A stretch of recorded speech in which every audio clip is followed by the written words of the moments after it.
So I went to check on the Harley yesterday, and the repairs are basically done. The only thing we're waiting on is some audio repairs. We were waiting on some speakers that got damaged in a crash. But, I mean, she starts and runs, and she's tantalizingly close. So I'm hoping I get her back before I head down to Florida for the Weirdo Camp Out. That would be awesome. Really looking forward to that trip. I'm glad we're flying down. I'm glad we're renting bikes. It just simplifies so much. I was talking to a buddy of mine last night, and I guess it was this morning actually, but I'll be flying out to New Mexico in September. Apparently there's a bike rally that happens out there. I forget the name off the top of my head, but it looks like it's going to be a blast. That's going to be cool. And it certainly beats burning, 4 days crossing the country back and forth. Only to spend a couple days, at your actual destination. I have to make my peace with this whole flying and renting thing. I'm super glad I got to take my Road Glide around the country and go to the Grand Canyon and Sturgis, and I've been to a lot of the lower 48 on that bike, and that's great. But I don't get to spend much time in any one place because, I'm like everybody, man. I got a job I got to get back to. I have a wife. I have, responsibilities and things to do. And being able to fly out, to California one day, rent a bike and ride through the redwoods, that's a bucket list thing, man. That's just going to be fun. Having the ability to do this. I mean,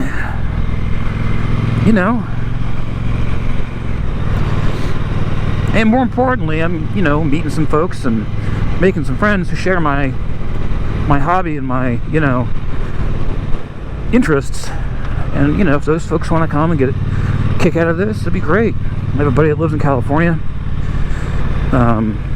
We're discussing the idea of me and some friends here, him and some friends there, all flying out to Utah and renting some ADV bikes and, going to Arches National Park and Canyonlands and Grand Escalante Staircase and just,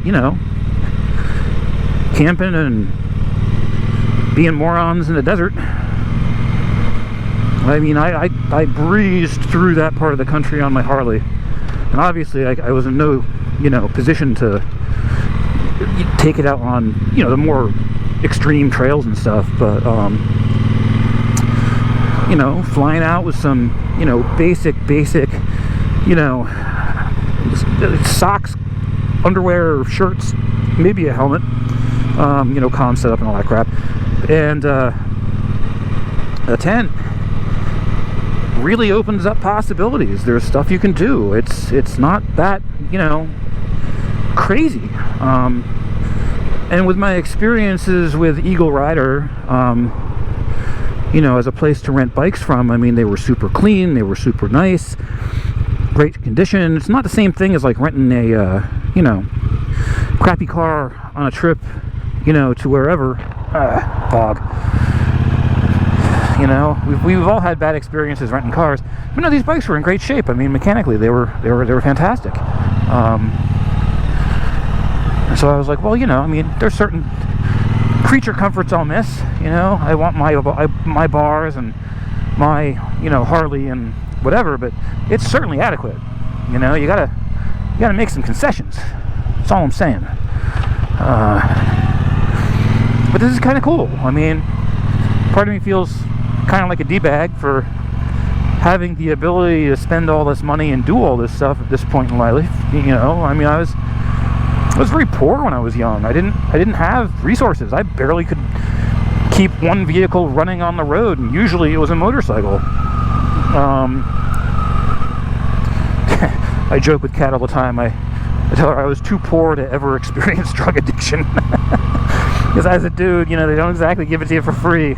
I mean, whatever. It's funny if you're me, I guess. Whatever. But yeah, man, like, let's do all this stuff. Let's have these experiences. And it's like, some of the guys I'm going with are way my junior, My buddy Dan's probably 20 years younger than me. My buddy Benny is probably 30 years younger than me. I'm like, you know, basically his uncle. People see us out and, you know, they think that like it's a pop and son dinner, and it's like, no, we're just, you know, both equally into motorcycles and camping and, you know, this sort of stuff. I mean, he's just a friend, you know. So anyway, we're almost back home. Oh God, it was so nice to be able to ride today. It actually snowed yesterday. It didn't obviously stick. You can see there's not a bit on the ground. It was just flurries, and, you know, it blew around and it was cold. So, you know, that's fine. Vroom vroom, off we go.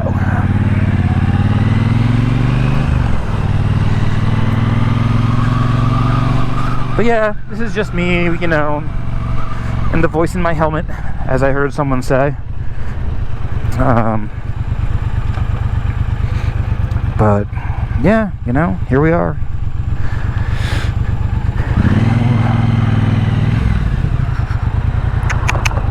You guys are all going to the train station, I guess. Rock and roll.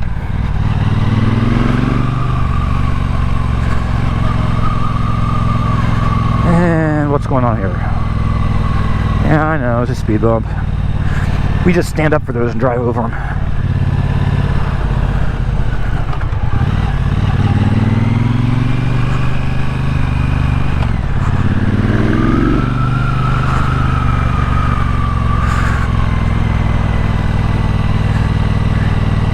I get it, but how, like, NIMBY do these folks have to be about people, like, speeding down the... Nah, whatever. Yes, I'm part of the problem. It's okay. It's okay. Yeah. Zoom, zoom.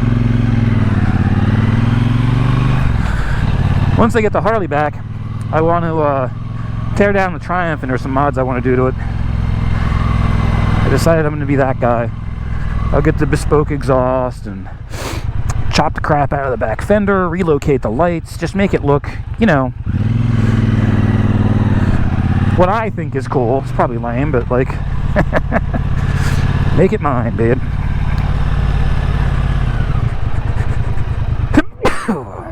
No elegant way to do that. At least the visor was up.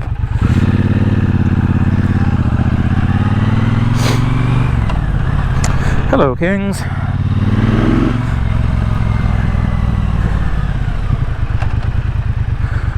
Boopity-boo.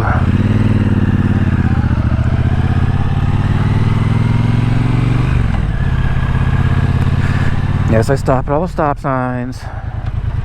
Nothing happens in Jenkintown, so running a stop sign is probably the most action a cop's gonna see all fucking week. It's just kind of a hassle and not worth it.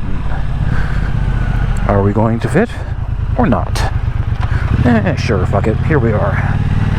Hello, Drake.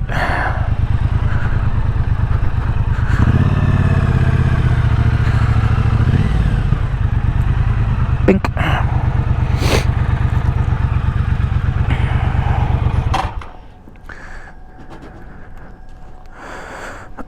Oof. Here we are.